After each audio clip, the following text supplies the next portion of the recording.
Teachers across England and Wales are set to strike from the 1st of February, the National Education Union has announced. The walkouts by the UK's largest education union mean that GCSE pupils will have had just 1 year of uninterrupted learning.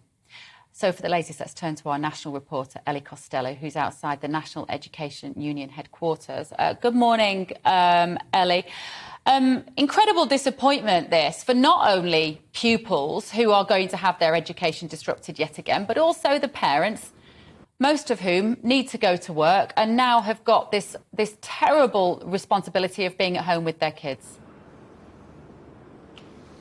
Yes, Bev, good morning to you. And yes, yet again, children are going to be shut out of the classroom. It does look like homeschooling could return as quickly as next month. That's as teachers in England and Wales have voted to strike over pay. 7 days of strikes are planned in February and in March. It's going to affect 23,000 schools in England and Wales. Now, over 90% of the teacher members voted for strike action, but there was only a 53% turnout, and legally you need over 50% in order for a ballot to go ahead. So it was very close, it must be said.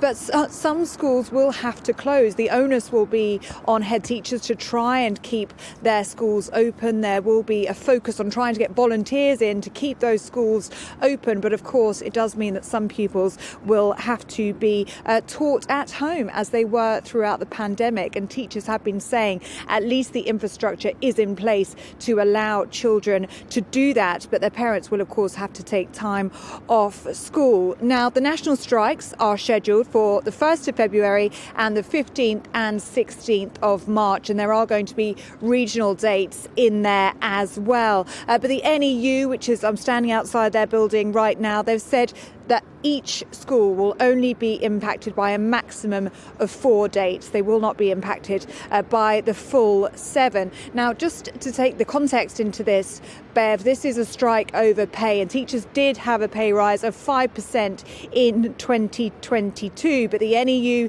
says that this rise is nothing in line with inflation. They want more. And I was speaking to a teacher last night who explained to me that 5% pay rise came out of already existing school budgets. So it was meaning that there would be fewer classroom assistants, for example, or perhaps fewer school trips. And she said it's the pupils that suffer as a result of teachers getting a pay rise. They'd also like the way in which teachers are giving a pay rise to be looked at as well. And the NEU say this isn't just about pay as well. This is about retention and about recruitment. They are struggling to get teachers in subjects such as science and maths, and they're struggling to retain teachers for up to 5 years after they qualify. So yet again, education is going to be disrupted. And Bev, if you're a GCSE student in England and Wales and you have only had 1 year of undisrupted learning in your secondary school experience, so those pupils and their parents especially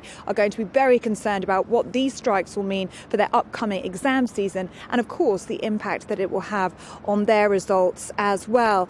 The Education Secretary Gillian Keegan has been speaking this morning. She says she's very disappointed for both parents and children, and she says that schools have already been given £2 billion worth of additional funding. That came out in the autumn statement.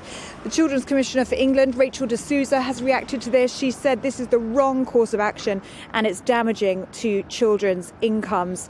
Now, Bev, the minimum service levels bill has just passed its first hurdle in Parliament. That would require a minimum number of staff to keep working throughout these strike dates, and teachers would be affected by that. But that bill doesn't look like it's going to be set to be passed into law until much later on this year, so it won't be ready in time for these strikes next month, and we are going to see disruption in the classroom yet again this winter.